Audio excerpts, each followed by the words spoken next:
Bem-vindo a mais um programa Encontro com a Palavra, um estudo de toda a Bíblia. Esse estudo já nos trouxe aos profetas do Velho Testamento e chegamos ao livro de Oséias, dentro de uma nova divisão da literatura profética. Os próximos 12 livros que estudaremos a partir do livro de Oséias são denominados profetas menores. Isaías, Jeremias, Ezequiel e Daniel são chamados de profetas maiores. De Oséias a Malaquias, temos a divisão dos profetas menores. Na verdade, essa nomenclatura não é muito feliz, porque dá a impressão de que esses 12 profetas são inferiores aos outros que já estudamos. Os chamados profetas maiores receberam este nome porque seus livros são longos, e os profetas menores porque seus livros são menores. Se voltarmos no tempo dos dias do cânon hebreu, descobriremos que esses livros receberam um outro nome. Isaías, Jeremias e Ezequiel foram chamados de os primeiros profetas. Os outros profetas de Oséias até Malaquias foram chamados de os últimos profetas. Sabe, eu acho esses títulos melhores, porque não denotam uma questão de inferioridade. Todos esses profetas são muito importantes. Os livros dos profetas menores foram todos organizados em uma só unidade, e muitas vezes estudiosos referiam-se a eles como os 12. Eu gosto mais deste nome. Eles foram mantidos em uma unidade para que nenhum deles se perdesse, pois eram considerados de grande valor. Gostaria de enfatizar logo no início do estudo que não há nada de inferior nos livros dos profetas menores. Talvez até esses profetas tenham sido profetas mais importantes, porque conseguiram sintetizar melhor a verdade. Sabe, e eles foram capazes de dizer o que precisavam com menos palavras. O primeiro dos 12 profetas a aparecer é Oséias. Oséias é o profeta do amor de Deus. Ele teve uma experiência muito forte. Deus lhe apareceu e disse: case-se com uma prostituta. O nome da prostituta era Gomer. Deus disse: eu quero que você se case com Gomer, que a ame e a trate como se ela fosse a melhor e mais temente mulher do mundo. Oséias não entendeu nada, mas sabia que Deus o estava mandando fazer aquilo e por isso fez. Depois de ter se casado com Gomer e de tê-la amado com um amor incondicional, como o amor que Deus tem por nós, Gomer voltou à sua antiga vida nos bordéis, aos seus amantes. Isso deixa Oséias arrasado, com o coração muito ferido e caído diante de Deus. Depois de algum tempo, Deus diz a ele: Oséias, agora quero que você encontre Gomer e a traga de volta. Coloque-a numa casa provisória por algum tempo para você ter certeza que ela não tem nenhuma doença. Depois disso, leve-a de volta para casa. A essa altura, esse casal já tinha filhos. Deus disse: traga Gomer de volta para você e para seus filhos e trate-a como se ela fosse a mulher mais temente a Deus do mundo. Outra vez Oséias ficou sem entender. Mas mesmo assim ele procurou, encontrou Gomer e a trouxe para casa, porque tinha certeza de que era Deus quem estava mandando levá-la de volta para casa. Depois de passar por essa experiência, Oséias foi comissionado por Deus para ser o profeta do amor de Deus. Oséias e Amós foram os únicos profetas que pregaram para os israelitas do Reino do Norte. Todos os outros profetas ministraram principalmente para Judá, o Reino do Sul. Jonas ministrou para o povo de Nínive, que era a capital dos inimigos do Reino do Norte. Na verdade, Jonas não ministrou nem para o Reino do Norte e nem para o Sul. Amós viveu no Reino do Sul quando ainda não era profeta. Quando ele foi chamado para ser profeta, trabalhava como colhedor de figos e como pastor. Mas ele ouviu um chamado de Deus para ir e pregar profecias bombásticas no Reino do Norte. Várias vezes as autoridades religiosas pediram que ele voltasse para casa e cuidasse de sua vida. Oséias viveu no Reino do Norte e deve ter nascido lá. Ele era o Jeremias do Reino do Norte e precedeu o cativeiro do Reino do Norte pelos assírios. A mensagem que Oséias pregava no Reino do Norte era sobre o amor de Deus. Apesar de eu ter uma biblioteca bem extensa, nenhum dos livros é dedicado ao amor de Deus, sabe? Quantos livros você já leu sobre o amor de Deus, hein? Eu acho que deveríamos ter muitos livros sobre o amor de Deus, porque ele é muito importante. O livro de Oséias fala do amor de Deus. Oséias pregou sobre o amor de Deus para o reino do norte quando o povo de Israel tinha se afastado de Deus e estava vivendo em todo tipo de pecado. Eles adoravam ídolos. Era um tempo terrível para o reino do norte, moral e espiritualmente. Oséias conseguiu prender a atenção do povo pregando sobre o amor de Deus, falando de sua própria história com Gomer. Ele contou como Gomer foi amada de maneira tão incondicional por causa do chamado de Deus. Ele contou que Gomer desprezou esse amor e voltou para sua antiga vida e para seus amantes. Ele também contou que Deus o mandou encontrar Gomer e amá-la novamente. Depois de ter contado sua própria história, Oséias pregou: é assim que Deus se sente em relação a vocês. Vocês fizeram com Deus o que Gomer fez para mim. É isso que acontece quando vocês adoram ídolos. A idolatria de vocês é um adultério espiritual, porque vocês não estão sendo fiéis. Quando vocês cometem imoralidade e entregam-se às coisas deste mundo, cometem adultério espiritual. Vocês fazem com Deus o que Gomer fez comigo. Essa foi a essência da mensagem de Oséias. A essência de sua mensagem estava focada no amor de Deus por Israel. Quando estudamos o livro de Lamentações, eu disse que apesar dos profetas do Velho Testamento serem conhecidos por suas pregações de tristeza e destruição, fogo e enxofre, eles também profetizaram uma mensagem de esperança. Agora que estamos estudando os 12 profetas menores, tenho o seguinte em mente: todos eles pregaram o amor de Deus. Todos pregaram o Deus que ama incondicionalmente. Lembre-se de Jeremias, sentado ali naquela gruta, escrevendo suas importantes revelações. Foi ali sentado naquela gruta que ele declarou: graças ao grande amor do Senhor é que não somos consumidos, pois as suas misericórdias são inesgotáveis. Depois Jesus veio e foi crucificado exatamente naquele lugar, onde Jeremias escreveu o livro de Lamentações. Jeremias e Oséias pregaram sobre o mesmo amor. E o mesmo amor que o apóstolo Paulo pregou em 1 Coríntios 13, quando disse que o amor de Deus é indestrutível porque é incondicional. Paulo diz que o amor de Deus é inspirador porque se você ama alguém como Oséias amou Gomer, esse amor vai produzir um tremendo impacto na vida dessa pessoa. Você vai perceber que quando o assunto é o amor de Deus, o livro de Oséias é o livro. Na minha experiência de pastor, já aconselhei várias pessoas cujos cônjuges lhes foram infiéis. Às vezes é o homem que, como Oséias, está arrasado porque sua mulher foi infiel. Outras vezes é a esposa que está decepcionada com a infidelidade do marido. O que o cristão deve fazer quando isso acontece, hein? Como o pastor sempre diz que a vontade de Deus para o casamento é que ele seja baseado na exclusividade. Se o seu cônjuge não dá essa exclusividade a você, não ache que Deus queira que você continue nesse relacionamento. Ao mesmo tempo, sempre compartilhe com essa pessoa a história de Oséias e digo: talvez Deus tenha chamado você para ser um Oséias. Deus pode dar a você a graça que lhe deu a Oséias, para amar a pessoa que tem sido infiel a você com o amor que Oséias amou Gomer. Entretanto, acho que isso também é uma opção pessoal. A Bíblia não diz que um cristão deva viver com alguém que lhe é infiel. Às vezes um homem ou uma mulher sente o chamado para amar com o amor que Oséias amou Gomer, esse mesmo amor, né? E às vezes realmente alguém é chamado para amar com esse amor. O amor de Oséias por Gomer é um exemplo muito bonito para aqueles que estão vivendo uma situação de infidelidade. Nem todo mundo consegue ter o amor que Oséias tinha por Gomer. Ela era infiel, mas ele a amava e vivia com ela. Mas era o amor de Deus que estava em Oséias, surtindo esse efeito tão especial.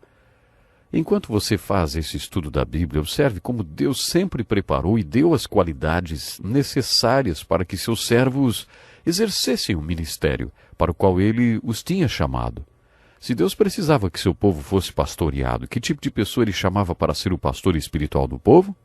Deus chamava homens como Moisés, Davi, Amós, que eram pastores. No Novo Testamento vemos que Deus precisava de homens, de pescadores, exatamente de pescadores de homens. Aí quem ele chamou? Pescadores, porque eles entenderiam o que significava exatamente pescar homens. Deus dá a seus líderes uma vivência na área para a qual são chamados. Isso torna a mensagem do líder muito mais verdadeira. A verdadeira experiência de Oséias fez sua pregação muito autêntica. Quando ele pregou sobre o amor de Deus, já tinha vivido na própria carne aquele amor. Não sei se você já leu essa frase que foi copiada das paredes de um quarto de um hospital psiquiátrico. Esse quarto tinha sido ocupado por um psicótico. Diz assim: o amor de Deus é muito maior do que a palavra ou a caneta possam expressar. O amor de Deus vai além da mais distante estrela ou do mais profundo abismo. Ainda que pudéssemos encher com a tinta que enche os oceanos e os céus fossem um pergaminho, e se toda a pena sobre a terra se prestasse a escrever e todo homem se tornasse um escritor a registrar o amor de Deus, o oceano secaria e o pergaminho se estenderia até o céu dos céus. E o poema continua: o amor de Deus rico e puro, impossível de ser medido, incomparavelmente forte, cantem todos os santos e anjos. O amor de Deus dura para sempre. O amor de Deus não é somente uma canção de santos e anjos. Ele é a canção de Oséias. Durante o estudo do livro de Oséias, vamos perceber que ele foi um grande pregador. A mensagem principal do livro de Oséias é o amor de Deus, mas não é a única.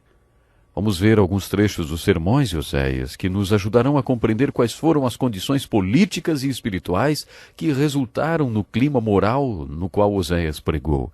Esses sermões demonstram as qualidades de Oséias como pregador. Esses antigos profetas eram muito transparentes e a pregação deles franca e corajosa. Eles eram grandes comunicadores. Às vezes seus sermões são de representação simbólica, como os de Jeremias e Ezequiel. Com um estilo ou outro, os profetas conquistavam a atenção do povo. Mas o nosso tempo acabou hoje. Vamos continuar a falar de Oséias no próximo programa. Tenho certeza que você será muito abençoado com esse estudo. Esteja conosco no próximo encontro com a palavra.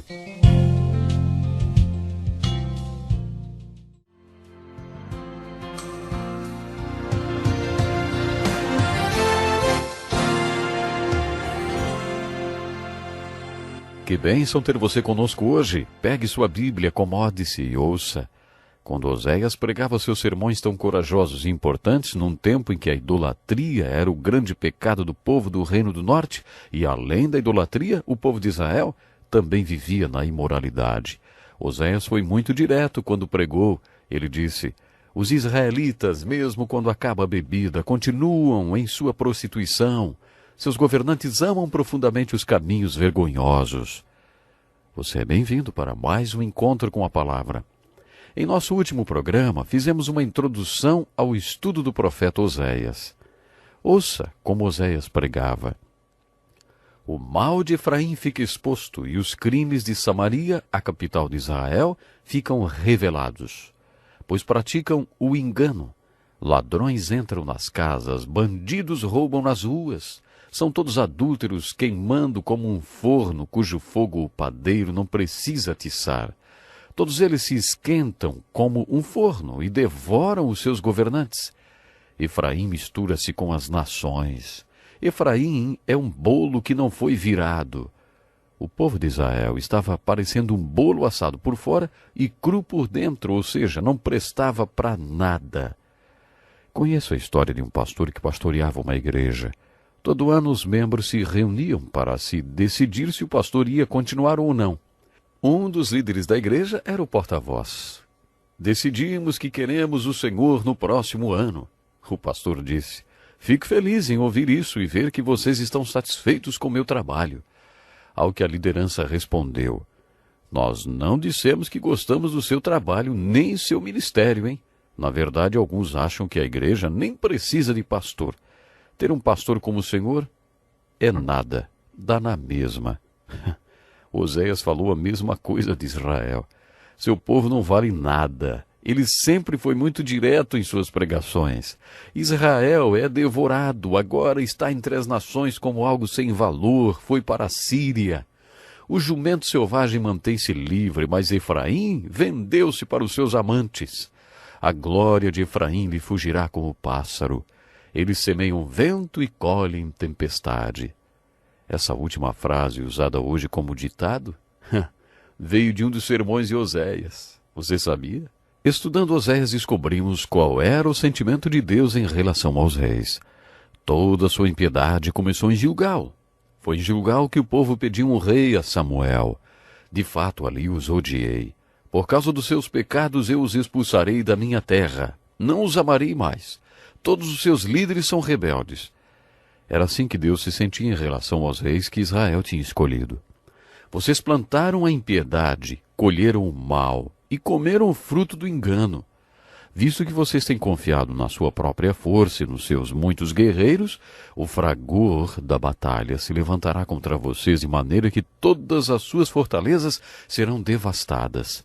Esse era um aviso do cativeiro pelos assírios. Oséias foi duro com os sacerdotes. Eles se alimentam do pecado do meu povo e têm prazer em sua iniquidade. Isaías, Jeremias, Ezequiel e Oséias, todos eles culparam os líderes espirituais de Israel pela decadência moral e espiritual do Reino do Norte. Além de todos os sermões de Oséias, seu livro também traz muitas ilustrações. Você observará a profecia que se revela por trás do seu simbolismo. Por exemplo, os nomes dos filhos que Oséias teve com Gomer têm significados importantes. O primeiro chamava-se Lo-Ruamá, que quer dizer, acabou a misericórdia. Isso significa que o cativeiro assírio estava vindo e Deus não mostraria misericórdia quando isto acontecesse. Lo-Amim significa não meu. Por causa do tipo de relacionamento que Oséias e Gomer tinham, ele não sabia se os filhos eram o mesmo dele. Por isso Oséias chamou o segundo filho de Lo-Amim. Os estudiosos dizem que esses nomes trazem uma profecia. Lo-Amim refere-se a um período da história em que os judeus não serão mais o povo escolhido de Deus. É o que vemos hoje. Paulo refere-se a esse período nos capítulos de 9 a 11 de sua carta aos Romanos e explica que, devido ao fato do povo hebreu ter rejeitado a Deus, Deus se voltou para o povo gentil, que quer dizer, não judeu. Alguns chamam este tempo de o grande parêntese. Deus está castigando os judeus por terem se afastado dele, voltando-se para o povo gentil. Depois que Deus já tiver alcançado um número suficiente de gentios para castigar Israel, ele se voltará para Israel novamente, que será totalmente salvo. Todos os profetas que tratam deste assunto profetizam o retorno de Israel para Deus e de Deus para Israel.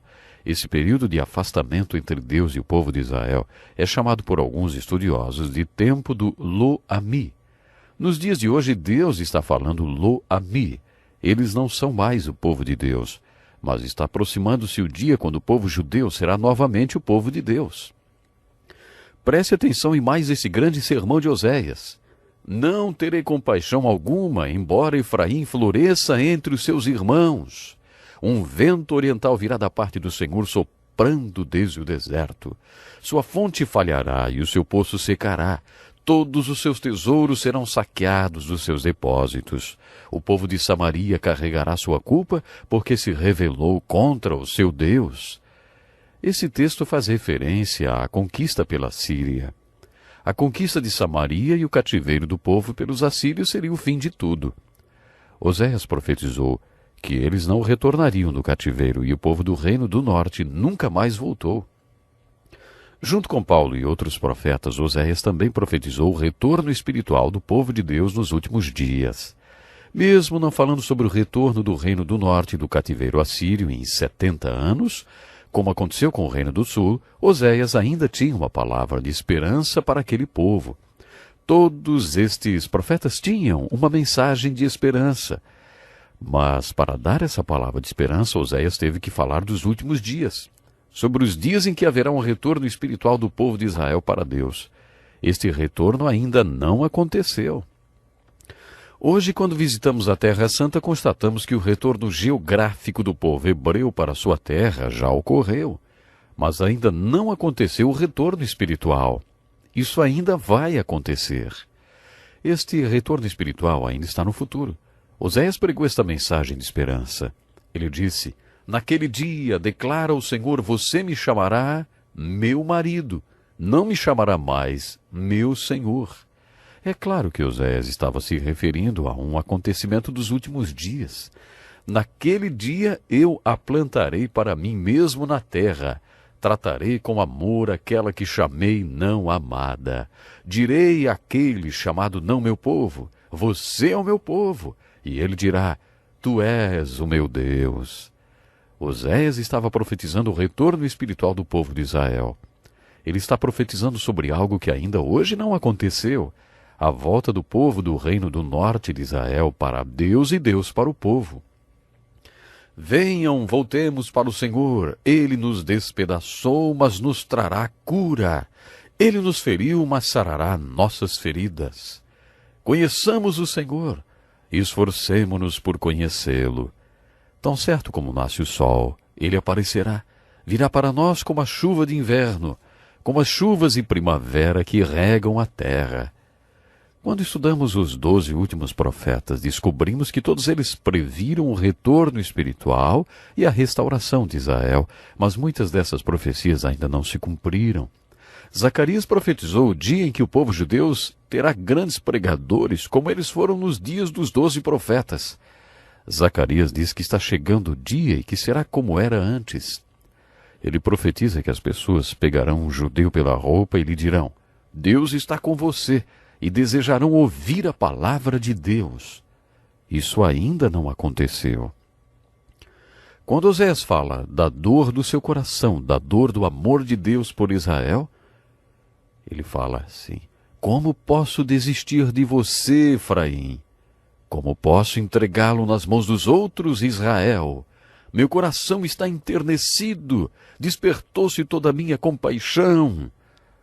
Oséias chama o povo de volta para Deus. Volte, ó Israel, para o Senhor, o seu Deus. Ele convoca o povo para se acertar com Deus. Semeiam a retidão para si, colham o fruto da lealdade e façam sulcos no solo não arado, pois é hora de buscar o Senhor até que Ele venha e faça chover justiça sobre vocês. Quando o povo do reino do norte estava prestes a sofrer o castigo de Deus por meio do cativeiro assírio, Oséias diz a eles que Deus nunca quis que eles tivessem reis. Oséias os lembra que foram os reis que causaram tantos problemas. Mas eu sou o Senhor, o seu Deus, desde a terra do Egito. Vocês não reconhecerão nenhum outro Deus além de mim, nenhum outro Salvador. E agora? Onde está o seu rei que havia de salvá-lo em todas as suas cidades? Aqui Deus diz que não queria rei para eles. Dei-lhe um rei na minha ira e o tirei na minha indignação. Às vezes Deus se refere a Israel como Efraim. A culpa de Efraim foi anotada, seus pecados são mantidos em registro. Chegam-lhe dores como as da mulher em trabalho de parto, mas é criança insensata. Quando chega a hora, não sai do ventre que a abriga. Esta ilustração da mulher em trabalho de parto é muito bonita e objetiva. Oséias estava dizendo que Deus queria que o povo se voltasse para ele, que se arrependesse para que ele pudesse restaurá-los espiritualmente. Mas eles foram como o bebê no útero da mulher, dizendo, não quero nascer. E por isso lutaram contra o parto e se recusaram a nascer. Esta é uma metáfora muito objetiva e clara. Imagine a situação. Uma criança no ventre de sua mãe que poderia nascer e experimentar a vida, mas essa criança não sabe como é o mundo lá fora e ela não quer nascer. É assim que muitas pessoas estão espiritualmente, como um bebê no útero da mãe lutando contra a ideia de nascer. Depois de fazer todos esses sermões maravilhosos e principalmente de falar do amor de Deus, Oséias finaliza sua pregação dizendo, quem é sábio? Aquele que considerar essas coisas. Quem tem discernimento? Aquele que as compreender. No livro de Oséias temos uma alegoria. Segundo a definição de alegoria que nós já apresentamos, não estamos dizendo que esta alegoria seja um mito, nem que não tenha acontecido. Lembre-se que uma alegoria é uma história na qual as pessoas, lugares e fatos têm outro significado. Se a história de Oséias aconteceu literalmente ou não, não importa. Sua vida certamente tem um significado alegórico. A experiência de Oséias foi uma alegoria dolorosa. A mensagem dessa experiência tão dolorosa é o amor de Deus. Até o próximo programa.